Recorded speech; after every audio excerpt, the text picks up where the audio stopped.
Happy New Year, everyone. So, rather than in the past where I talk about different categories, I'm just going to throw everything into one long video. Obviously, you can skip through it or pass it entirely. Like everyone else's channels here on YouTube, things evolve. Or at least mine's gonna, because I'm buying all this stuff with my own money. So, except for Micro Turbo. Micro Turbo sent me 2 free cars. Those guys are cool. Anywho, so we're going to just start off with the 164 realistic stuff, and then we'll get into the other things that I'm focusing on more. And I'll also explain why I'm doing less and less 164 scale stuff, beyond the fact that I've already collected over 1,000 of them. Okay, so we're going to just let these things spin, and I'll talk briefly about them, I guess, just as far as what I think about them. So good old Kyosho. Kyosho, the brand that is, made this thing, and they're the guys that really got me into 164 scale cars. For the original price, they're fantastic. That original price, the blister pack ones at least, could have been between $5 and $10, I'm guessing. I don't know what this would have cost, but the nice thing about these Kyoshos is the paint is tampo printed, all these graphics. There's no decal stuff. So the only way this model is going to go bad is if it gets paint rash, right? Because it's a die-cast car. And then Kyoshos have plastic headlights and taillights in most instances. Yeah, so they're great. They also have plastic bases, which I prefer because it makes a lighter model, which is cheaper to ship around. It's better for the planet actually. It's less resource intensive than mining metal. So that's why I like Kyosho still. Unfortunately, I've already collected almost all of the ones I want. So every now and then, I'll be able to trickle one in. But obviously, I have a pretty big Kyosho playlist if you want to check that thing out. Alright, so... By the way, this is a 911 RSR Turbo. And that's another thing that's nice about Kyosho. They tell you what the car is. You would think that's pretty elementary, right? But... some brands fail to recognize such an elementary element of a product being sold, like this. This is a green car made by Mini GT. It's a nice looking green car. It's got a nice metallic, paint job, and nice details on everywhere really. Another great thing about Mini GT is they're screwed together. So I repainted that interior orange. And I was also able to swap out the wheels easily. So, Mini GT makes really nice green cars. Here's another one. This is the greatest car ever made. I don't know what it's called though. It's still the greatest car ever made in real life. It won the 24-hour of Le Mans outright against purpose-built race cars. And Mini GT did a pretty good job with it. The only issue, I suppose, is because they're kind of toys, it has a pretty gappy stance because the wheels or the tires want to roll. So, all in all, though, for the price of this thing, it's fantastic. In many ways, it's better than the resin model done by Scale Mini. I've done reviews of both, of course. So, good stuff, Mini GT, making this nice black car. Alright, so now we have a fantasy car made by Master. It's a Land Rover, but with this forward control kind of a van look. It doesn't exist in real life, but there is one similar to this in real life called the forward control. I chose this white one because I just don't see too many models that have completely white jobs here. Granted, the wheels are black, but the tires are literally painted white. So I think it's kind of cool. I believe this is originally a digital rendering. Someone on Facebook, I apologize, I forget the designer's name. And it's interesting that Master would go and make that. Hopefully, that designer got some royalties. But anyways, Master put in plastic lights, clear lights, in all of them. All the auxiliary light lamps are clear. The tail lights are painted though because, they're really tiny. So, sometimes you gotta, make choices that, well, it doesn't matter. It looks fine to me. So, I think I like it. I love it. Alright, so that's a good one by Master. Another nice one, not because it's a nice looking car, it's because it has a nice story. This was driven by the daughter of Ken Block up the Pikes Peak hill climb. Not in a competitive fashion. I think the girl was a teenager when she drove this thing. So this model is very well done. It's a resin model, by the way, so it should be well done. It's by Error 404. It's called the Huna Pigasus. I can't pronounce these things. So, you can read that on the nameplate. So this is a nice one. Hopefully you can still find it. But the resin models are very limited usually. This one says what? I am reading around 700 or 900 of them. You have to figure that out. Or just look up the review of that thing. Alright. So then we have the 24-hour Le Mans winner in 1967. I don't know what brand it is, though. You'll have to... It's one of those fly-by-night operations. Only around 200 of this particular number 23 car were made, so... well, it's probably too late for you to pick this one up, seeing how I picked up number 140 something, and this was reviewed a while back. But anyways, this is a fantastic model. It actually had like a purple bead on there, which I've come to realize through a commenter that actually belonged there. When I reviewed it, I just thought it was a random piece of garbage, but it actually belongs on the model. So, very well done by whomever made this thing. It's a historic piece of racing history, and is very well represented, being a resin model. The super thin windows, the all the details, they're there. So, all right, that's great. So that's the end of me being positive, unfortunately. This year, if you actually watched all my 1/64 scale realistic videos, you find that I'm very often angry. Here's one reason: decals. This is by Tarmac Works of the R5 Maxi Turbo. Fantastic car in real life. But decals are thin films of plastic applied with water and adhesive. And then they leave air pockets in all the gaps. You see all those air pockets? So then I took decal softener and tried to correct it. No, it tore it. So now I have blue exposed there. And over here, a giant chunk of blue because the decal has to try to stretch around a body. So this is why you don't see too many videos from me about Tarmac Works, Inno64, and anyone else that uses decals. Because essentially you're buying a ticking time bomb. And or it just looks ugly. It's not realistic to have air pockets in the bodywork unless you happen to have your car vinyl wrapped by a 5-year-old. So look at also the wrinkliness. Even if that decal is perfectly applied, look at the orange peel. And that's something, an effect of decals on the roof, that is. But if you look here in the hood, look how smooth that paint is, right? So that's... Never mind the fact that decals aren't applied well, they just look ugly, right? When they could be nice and smooth instead. So, yeah, that's one of the things that is shifting me away from 1/64.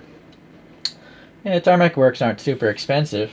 The resins are definitely more expensive. This was a complete fail when I reviewed it. Mainly because it was missing an entire headlight cover. I had to fashion this out of packaging plastic myself with a little needle file, and then carefully glue it in there without messing up the bodywork. Also, one of these brake rotors is put on backwards, and so there's no way I can change that, right? So you spend a lot of money and you have all these defects. It's not a good value. So that's another one. More recently, this brand YM model, they did the kit car, of course. Look at this giant set of air pockets here. It's because they didn't mold this window. It's just a thin sheet of plastic, but I don't think they vacuum formed it like the F40 resin one I reviewed. So it's only a matter of time before that glue gives way and this thing just pops up, and it's just going to look horrible. It looks horrible right now, but it's going to look even worse later. And then on top of that, some moron installed the door panels backwards. So the people that are assembling these have probably never sat in a car in their entire lives, and whoever makes this for a YM model doesn't give them the basics, like photographs, I guess, of the car. So again, a resin model. It was expensive, and it's just a static model. They should get everything right if it's not a moving object, right? It's not a playable toy. So all you have to do with a static model is to make it look nice, and yet they didn't. And then the last one is this Time Micro. No, more art. Yeah, just Time Micro and more art of the tumbler. If you watch this review, this model back here and the front tires look absolutely nothing like the real tumbler. So I had to break the thing apart and basically design my entire rear end. These little things I designed, the front wheels and tires or whatnot.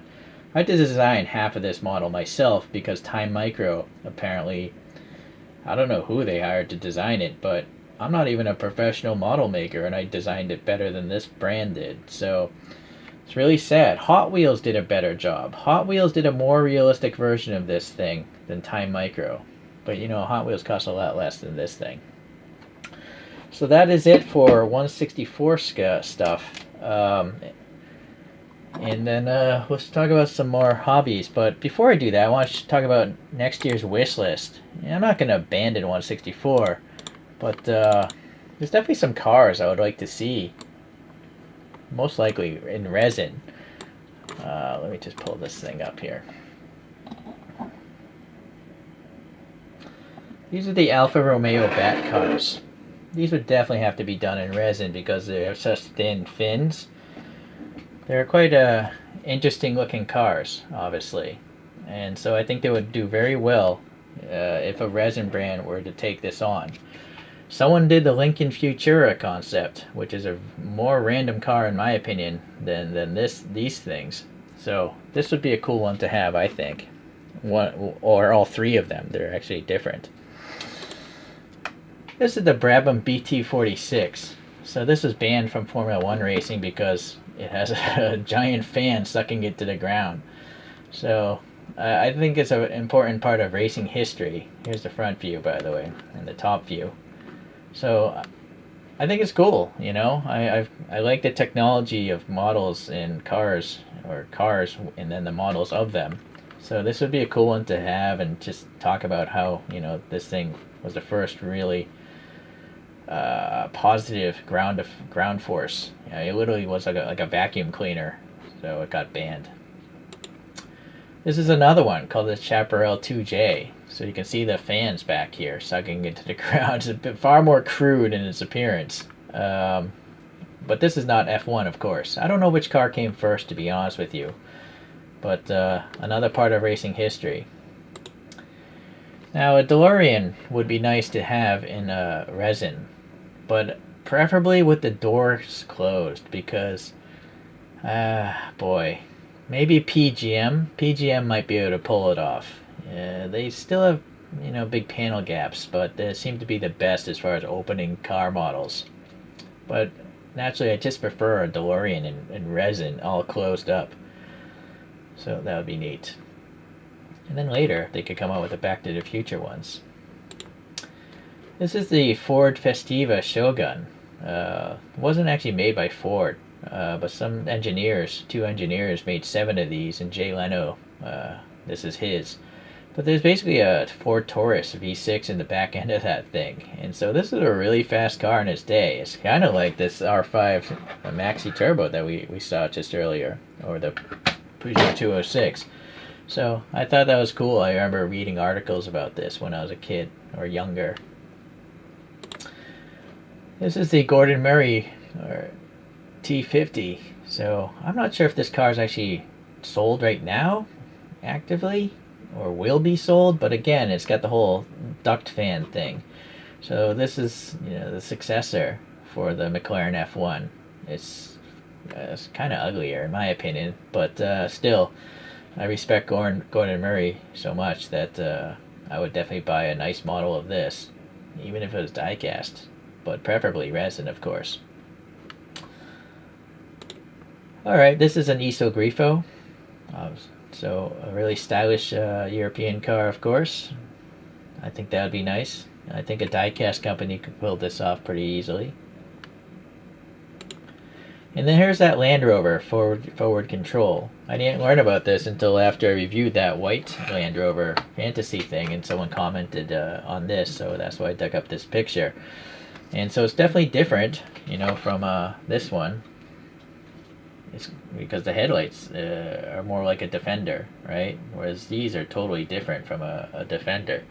So I think, you know, maybe, possibly, someone could make it, right? Now the Pantera actually is going to be released by Pyro 64 in this color, actually. So I just wanted to give you a heads up. I just did a search. I thought I saw it, and so I will be getting that model, assuming it's not a complete disaster.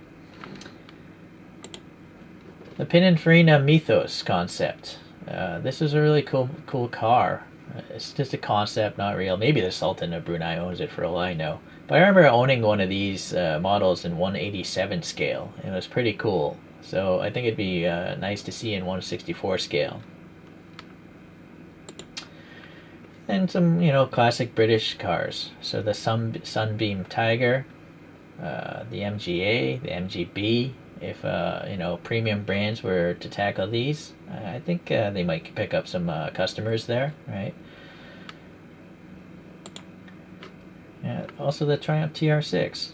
I know Hot Wheels does this. I bought two, but I'd just like to see a little bit more realism, you know. So, and then here's one I found randomly. This is called the Williams FW07D. It's a crazy six-wheeler. I don't even know the story behind this or what's going on. It never raced, of course, but it's so wacky. I would like to buy a model of that just so I can learn about it. Alright, so I think that's it for my wish list right there. Alright, we're going to switch gears. So one reason why I'm getting away from realistic looking cars is real cars in real life generally look perfect. Like, they don't have major flaws, right? The paint is perfect, the panel gaps are perfect. It's, you know, been over 100 years of people making cars. So when they're small models, it's really difficult to make them look nice. And so I can find those imperfections because I've built hundreds of model kits in my lifetime. Like the entire Tamiya catalog when I was a kid, for instance. Alright, so anyways, I've come to enjoy things that don't look realistic because I don't expect them to be perfect. And this is one of them. The Hot Wheels Blings line. Yeah, this is clearly not a realistic looking 300C. And so any defects, I don't really care. Any weird proportioning, I don't care. Because it's not meant to be realistic, right? And then I just have fun projects with the 3D printer and stuff. So this is obviously a 300C by Hot Wheels Blings. Alright. And then Hot Wheels also a long time ago came out with the, well, first of all, if you're curious about Blings, maybe there's a copyright date on this so you have a general idea. I don't think this line did well. No copyright date. Probably the early 2000s though, if I had to guess. The Hard Nose line, any sort of copyright on this Monte Carlo here? No. 2003, right there it says. So this is the Hard Nose line, where they all just have giant noses. It's just so crazy, right? And then this one has a particularly cool paint job. I did it my own 3D wheels again, but it's just so weird. It literally makes me laugh. I'm literally laughing looking at this. So it brings joy, right? Instead of me being in an angry mood with realistic models. I don't really like being angry. You know, it's not a fun emotion. So the Ryu Asada style of tuning, which to me is very similar to Chorokyu. Unfortunately for 2024, I don't think there are any new ones coming out. So if you guys like these things, you know, you're gonna have to leave comments and stuff on Hot Wheels, you know, social media and stuff. Make more of them. I would definitely buy more. Again, 3D printed wheels. So this is the Supra from the Fast and Furious.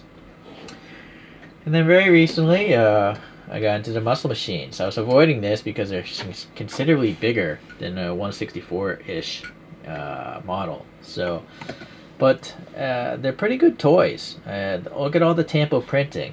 Again, all these Bing toys, they don't have decals. So again, unless the thing gets paint rash, the model's gonna look nice. So that's one thing I appreciate. So these are well done. No interiors, but that's perfectly fine. I just like to see all this paintwork on the outside because I could never do that myself, not so well. Right. All right. And then another one recently. These are just random. They're not even branded on AliExpress. It's the only place I've been able to find them. So I just listed as an AliExpress Q car. But on the bottom is Unifortune. And so you could possibly, but it's not going to be listed that way on AliExpress. So this I'm guessing is around like 130, 136 scale or something. It's quite large. I 3D printed my own brakes and added paint and stuff, but it has clear taillights and headlights.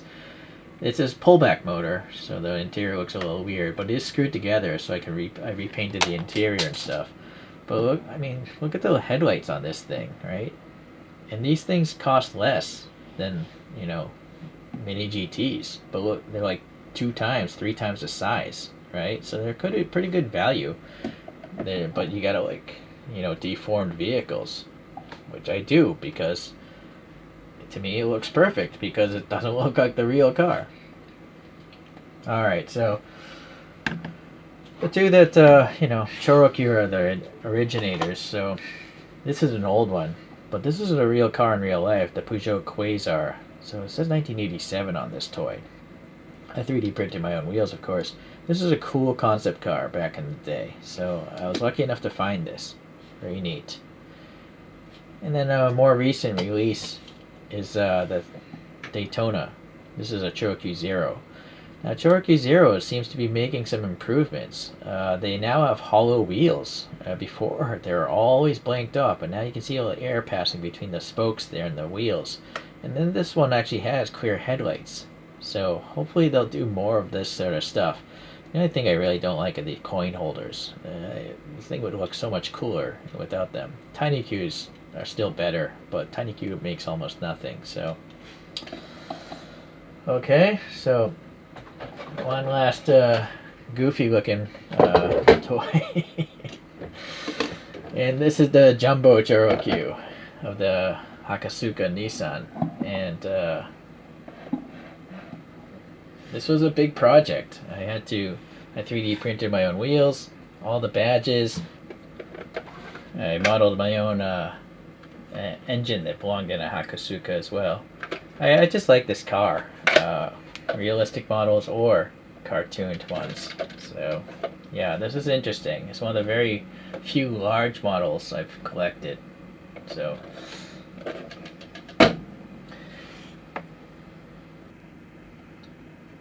another highlight for me this past year, or last year I guess now, is the Herpa AN225 with the Baran space shuttle. It's not the greatest 1/400 scale model, like there's a really big gap there in the tail and stuff, and the paint looks weird because this model is plastic, this is die-cast metal, but it's still the best 1/400 scale version of this plane out there. And this plane sadly was lost in the war of Ukraine there, so it's probably never going to be rebuilt. It's just too old. But I mean, so that's a real shame for aviation history. So it's nice to have it in 1/400 scale. All right. Oh boy, that's scary. I almost broke it off there. Another highlight is this Gemini Jets brand of this E7 electronic countermeasure plane of some sort. I mean, you saw my hand, right? Look at the tiny antenna and all of this craziness going on in this thing.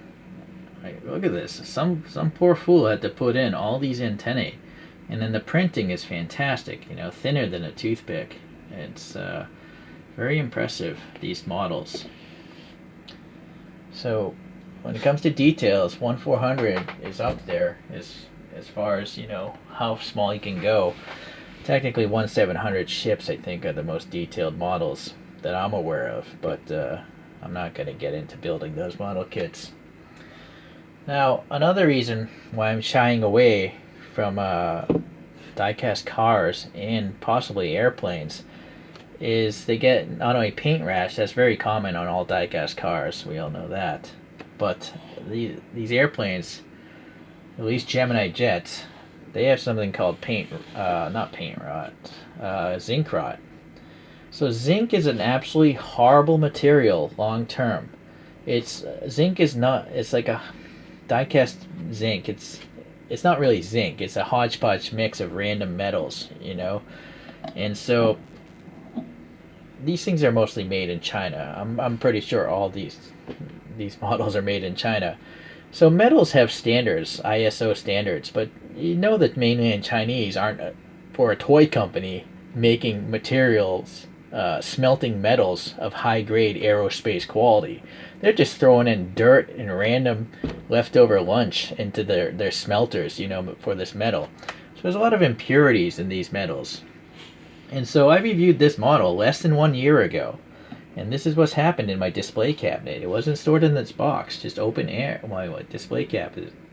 And so this is the zinc rot. Right? It's everywhere. This is literally leaching and going back to an ore state. It doesn't want to be in the shape of an airplane. It wants to be in its original ore state. I don't know if it was a contaminant in the paint or maybe a pinhole in the paint. But Gemini Jets apparently doesn't know what they're doing when it comes to sealing up their models. I have over 200 scale airplanes, and the 3 that I've had problems with are by this brand. So I'm gonna definitely have to stop buying Gemini Jets. This is a tough thing because this thing is awesome looking. And I do have other Geminis that don't have this issue, that are maybe 10 years old. So it's just, maybe it's bad luck, but I've only had this bad luck with this brand. So these are really expensive models. So it's unfortunate. So what this makes me believe is zinc is just absolutely horrible, right? We see paint rash in our model cars, and now I'm seeing zinc rot, or die-cast rot in this airplane that costs quite a bit. So this is why I'm also always pushing people to realize that resin plastic is better for all models. If you look at model kits, they're all plastic and resin. Watch some videos of people assembling a model kit of a car, and they always look nicer than any sort of die cast, right? Because you can get better details.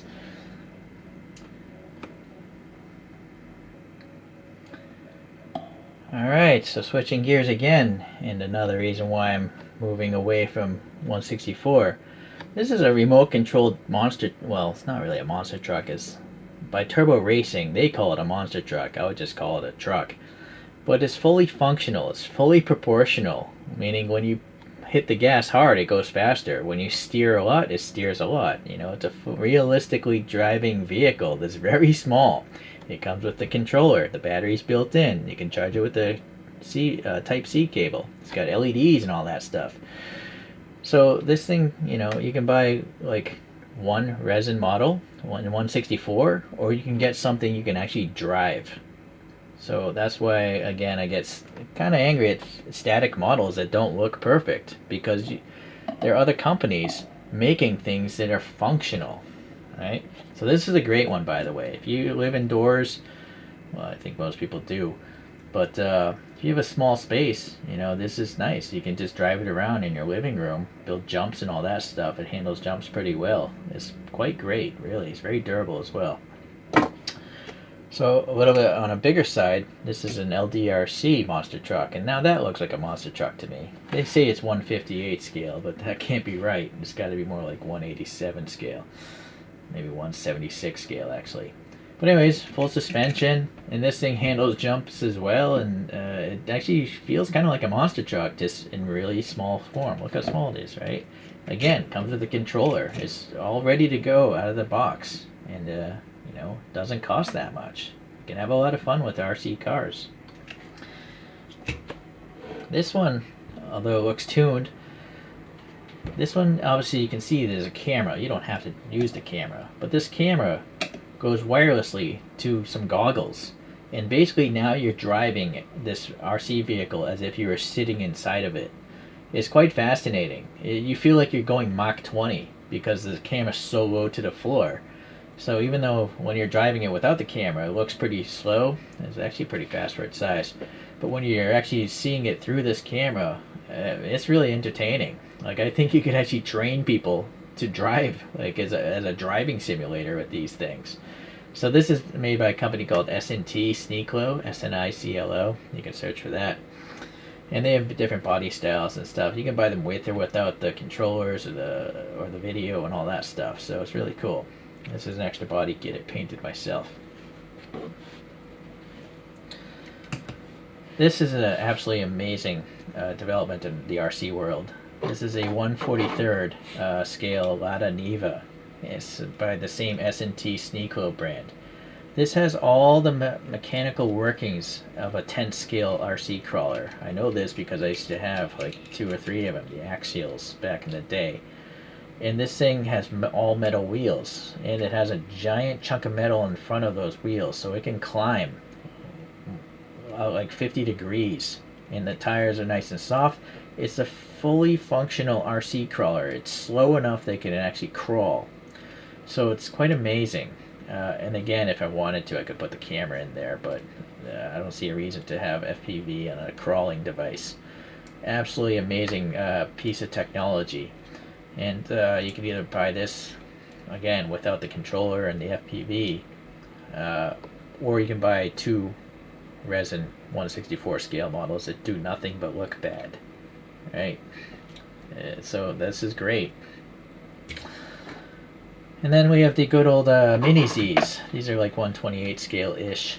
It came with this Hakosuka body. The body on this alone is higher quality than a lot of 1/64 scale models because it's big and it's plastic, so it has really tight panel gaps and really tight details, right? It's so nice that I had to take the body off because I don't want to scratch it anymore. I put a scratch in that fender driving around. So you can buy extra ones, and I painted this one myself, and then I bought these alloy wheels and all that stuff.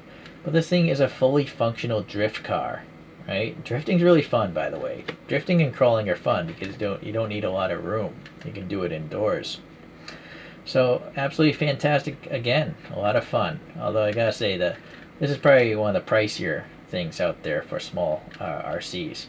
But they're cars by WL Toys that you can pick up the full kit for less than $60, or one 1/64 scale resin model.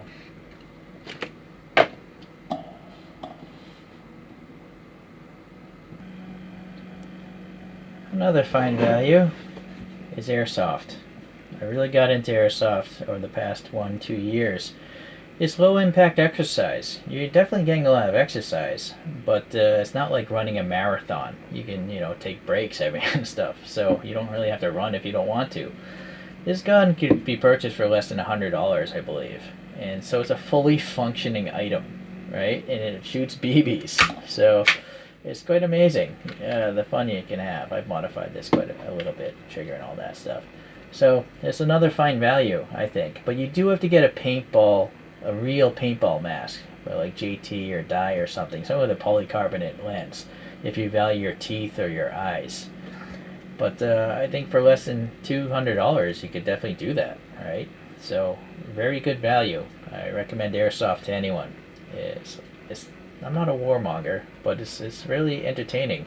If you played video games, you might enjoy it because this is basically a real life video game.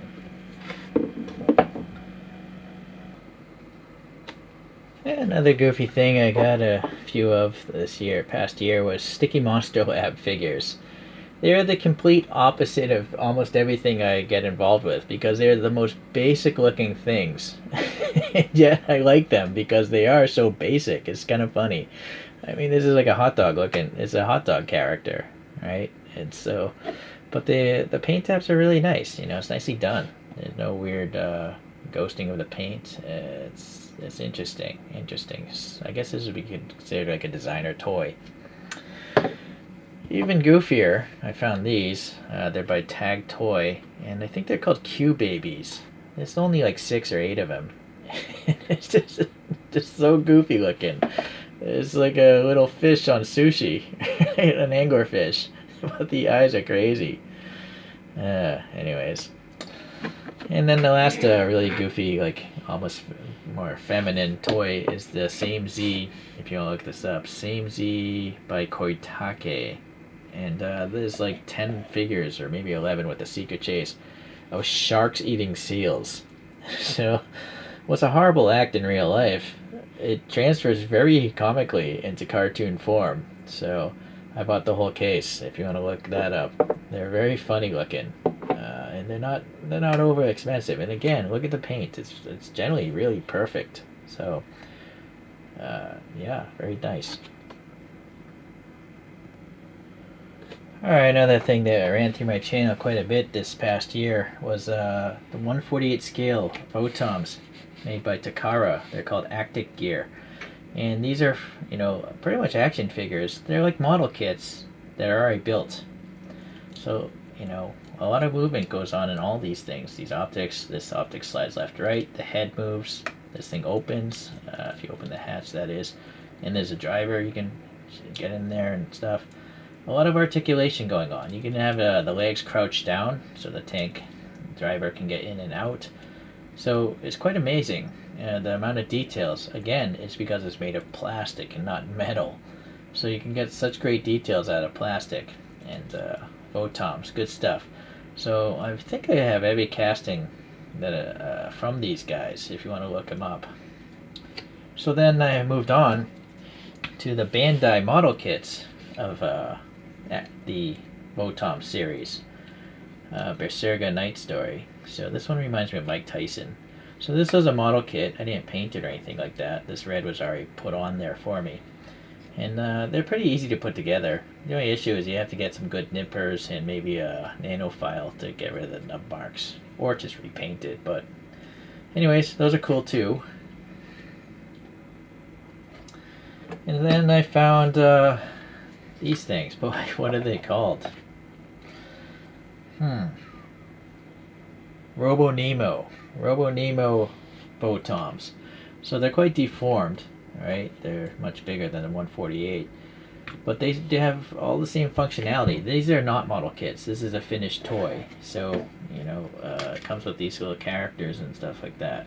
And then all the flaps move and you can pull the legs down and all that stuff. So, Votoms are walking tanks. So, interesting. And then if you really want to play with your Votoms, B25, the guys that make Acid Rain toys, I think, these are probably the best toys for Votoms. They have ratcheting joints, so they can hold their pose very well. And then again, same stuff, all the same movement. This has a slightly more realistic character in there. And yeah, you can play around with them. You can literally play with these things. I think I weathered this one with some paint wash. Or maybe not. Actually, I didn't touch this. This is molded into the plastic. All this brown is something about what B25 does. They mold in some color, and they mix like black pellets or something in the injection molding process. Maybe I did weather this. I think I did weather it, but still, there's artifacts in the plastic molding. So Votoms are fun, I think. They're really funky looking. It's an old cartoon show.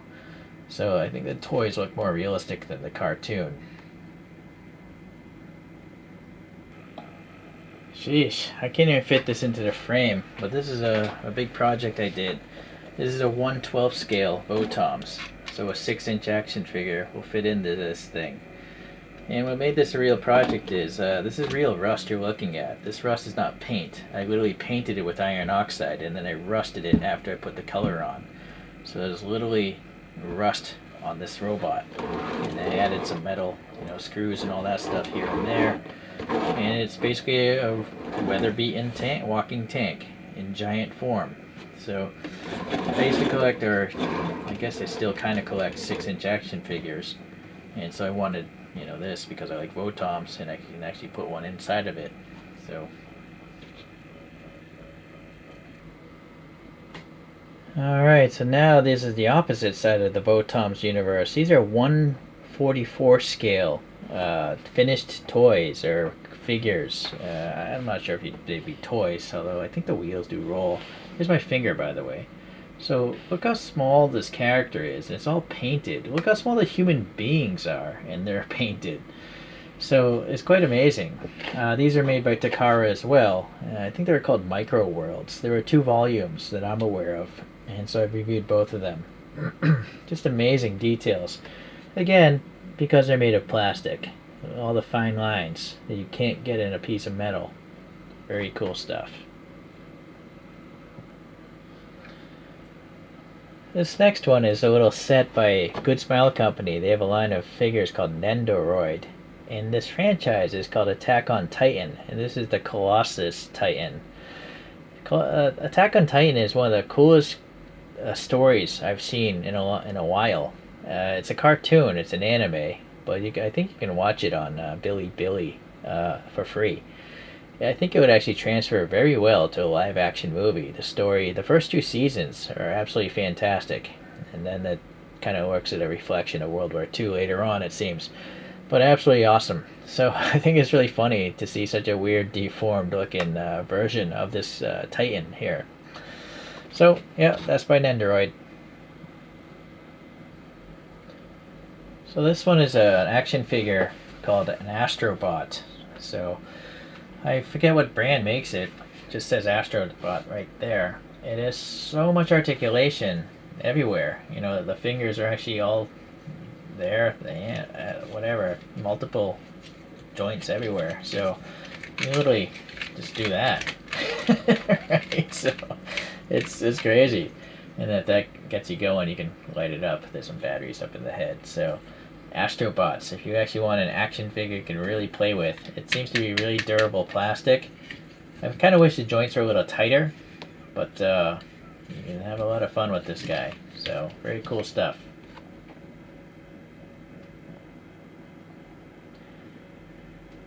And who doesn't love Robocain, or Cain from the Robocop franchise? This toy is made by Hiya Toys, or Hiya? Hiya? Not sure. All these arms can articulate. The little claws, the whole shoulder can rotate, the legs can rotate, the hips can rotate. There's a lot of articulation going on in this one, but I don't want to mess it up right now. So this is a cool one. You can still buy this right now, as well as the ED209 and the Robocop figures. These are all, I believe, 1/18 scale. That's what they're listed as. So very nice. All this weathering and stuff like that, right? Got like a paint wash and stuff. There is a weathered one, a beaten up one that looks even dirtier than this. But they did a lot of stuff on this one. I like how all the hoses and all that stuff are flexible. So cool.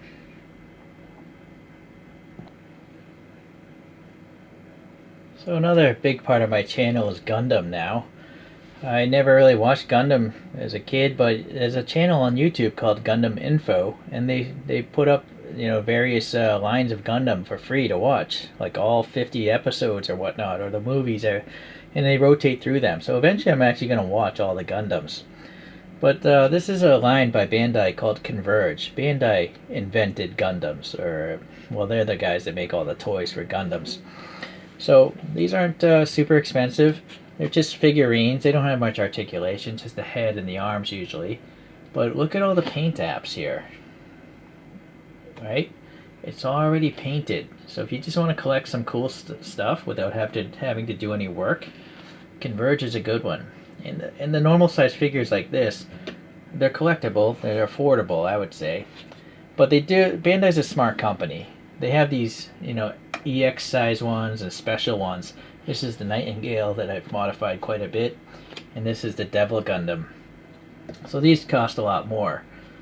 Because A, they're bigger, and B, well, that's basically it. They're bigger.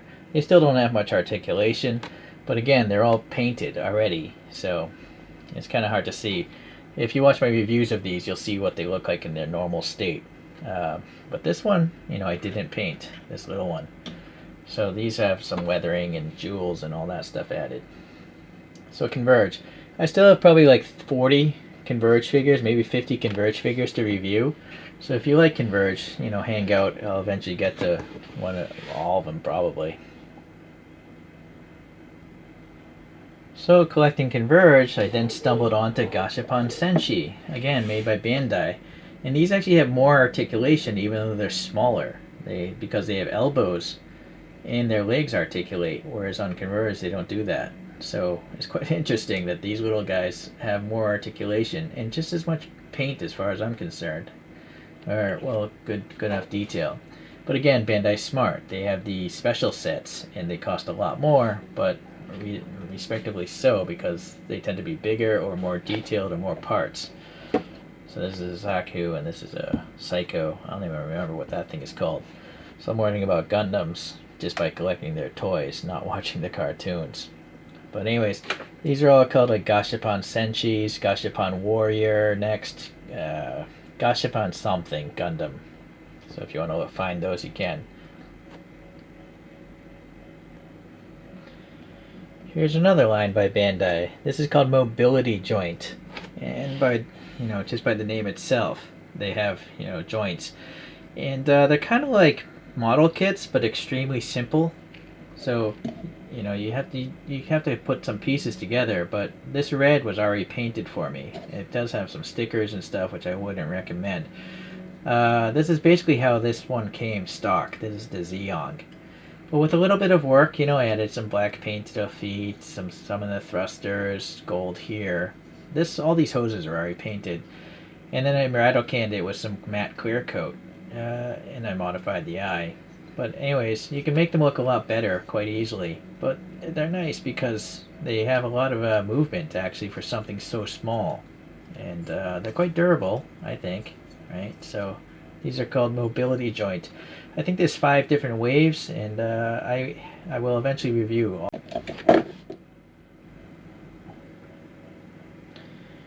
So here's this is actually a model kit. These are called SDCS, Super Deformed Cross Silhouette. And this is the Zaku in clear transparent body.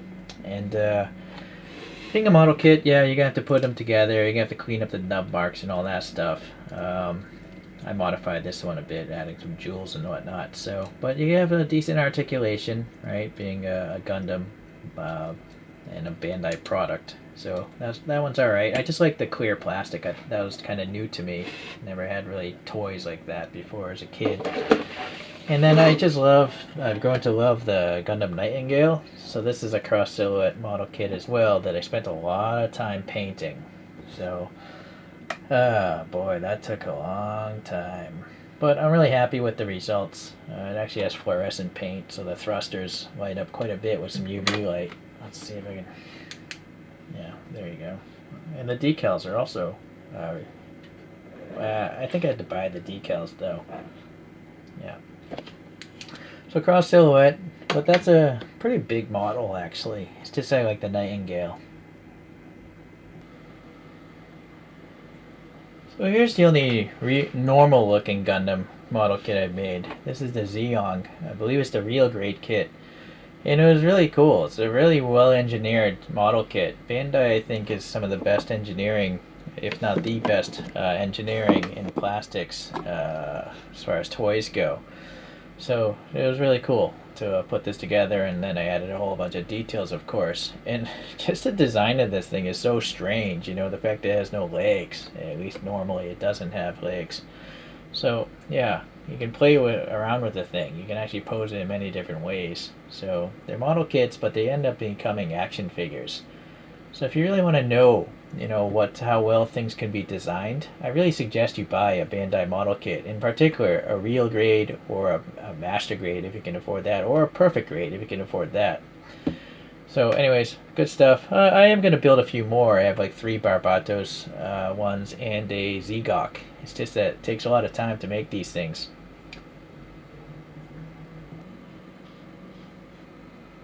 Speaking of what takes a lot of time also, this is a Gundam Artifact model kit. Here's my finger. This is a really small model kit.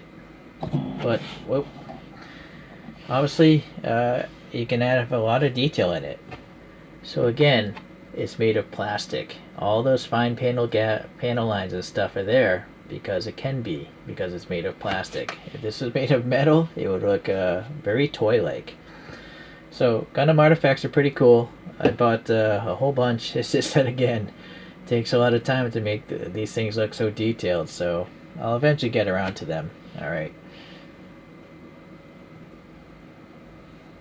Alright, no more Gundams. But this is still by Bandai. This is a model kit. It's from a franchise called Sakura Wars, which I believe is some sort of video game. And very similar to Votoms. This is basically a walking, battling tank of some sort. Alright, so there's the star character, I guess. So it took a long time, obviously, to make this thing, because I painted it and all that stuff. If you don't paint your stuff, it's not so bad. But paint takes a while to add and dry and all that stuff, so it was fun. This is 1/20th scale, I guess. This is a tiny little one. This is made by a brand called Cavico. So this is called a Nachin, and I painted this, of course. This model only probably had like 15 parts, maybe even, I don't know, could be less. But I painted it, so it took a while. But it's I think it's cool. It's really fun. So if they come out with more castings, I'll probably get one of each. I think they only have like 2 castings.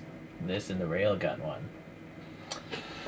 Okay, the last model kit I actually didn't put together. This is called a 30-minute missions. That's the franchise. Again, it's by Bandai, this one. But they have a whole line called 30 minutes missions. Yeah, minutes missions. That's not proper English, but that's just the way they do it.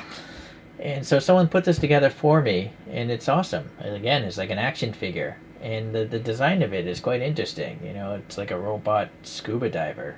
So I thought it was pretty cool, so I picked it up. Speaking of marine kind of stuff, this is from a line called Aquaculture. And this is a fiddler crab if it was a robot. It's so strange. Not a fiddler crab. This is what is this thing? They do have a fiddler crab. I did do that. They also have a Boston lobster, and I did that model kit too. This is a mantis shrimp. Yes, my bad. Sorry, I'm not a I don't even know what you call a professional about marine life. Marine biologist. I am not one of those, or a specialist in crustaceans. But I like how, the pieces are clear. So I actually have some stickers below it. Now, these stickers are crazy strong, by the way. But they're very crisp. They're very crisp stickers. They don't look like decals. They don't have any of the waviness that you see on decals. They're actually smooth stickers. So ideally, all model kit companies would move to this kind of sticker instead of water slide decals. Although you only have one chance to put these on. And so the very last thing I'm going to talk about now is World War tanks. World War Toons by a model kit company called Meng. They have 21 tanks, I believe. World War Toons, they have 20, but then they have a Chinese main battle tank. And so I'm going to build every one of them. I like these things enough. The kits are pretty simple. Again, though, if you want them to look nicer, it's going to take a lot of time with the paint and all that stuff. So that's quite a bit of what's going on with this channel. I think I did at least 600 videos this past year, maybe 1,000. There's still 50 videos in my queue that you haven't even seen yet. So if I don't reply to some comments, it's probably because I'm busy. I actually do have work and stuff to do. And also, if I say the same wrong thing in my next video, is because I have a 50 video backlog. So if you comment on a video today, I've already made the next video. So it might take a while for me to learn from your knowledge. But please leave comments about any information, because I really don't have time to research any of this stuff, right? I just like small models, and sadly, model kits take a long time to build. I definitely prefer things that are already finished, but if I have to, I'll build a model.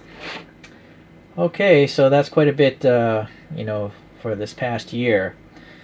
When it comes back to diecast, not just diecast cars, but diecast everything, I really hate it. I know in the future that those things are gonna get paint rash, or if not completely dissolve away. Whereas everything that I own that's made of plastic is going to be passed on, right? This little figure is never gonna go bad. This model kit's never gonna go bad. So unless you put it in an oven or something like that. So I'm basically shifting things to things that I think will last longer if I want to intend to own them for a long time. I feel bad for people that think they're going to make money collecting diecast cars. You're collecting time bombs that are ready to fall apart, really. So you really shouldn't be collecting toys in the intent of making money. That's one thing I hate about Mattel and the whole Hot Wheels hype. I mean, they're selling overpriced garbage, right? $25 for Hot Wheels, $100 for Hot Wheels. That's just craziness. They don't look realistic, nor they don't look toy like enough either. They're kind of in between realistic things and complete cartoons like this thing. So it's not my thing anymore. Although they're inexpensive, so I will probably still get some because they do some cool stuff every now and then. But anyways, any other 1/64 scale car reviewers, you're gonna have to carry the torch on. You know, I'll still buy 1/64, but they're probably more gonna be resin models, unless it's like a super cool car like that Pantera that Power 64 is gonna come out with. So. Otherwise, I'm just moving on to different things, and who knows? Next year, maybe I'll be talking about keeping aquariums, or like potted plants. I don't know. It's weird where life takes you. I had no intention to have this channel, but COVID-19, or people call it COVID where I live, COVID-19, that kept me indoors. So I started reviewing toys, and so now here we are. And I think I'll always love toys, and if you do too, you know, enjoy them. If the things make you happy, you know, do it. Except for maybe eating a pound of bacon every day. That probably wouldn't be good for you. Okay, guys. Well, hopefully we'll see you next year, assuming I'm still around. There's a lot of air pollution where I live, so I'm always coughing, and I'm gonna die prematurely. So that's a shame. But I had a good life, so we'll keep it going though, and stay tuned if you like Tooned tanks, if you like 30-minute missions, if you like Gundams, and the occasional 1/64 scale car, and possibly the occasional 1/400 scale airplane, and action figures. That's a lot of talking this time. Alright, see ya. Enjoy your next year. Happy New Year's, guys. And gals.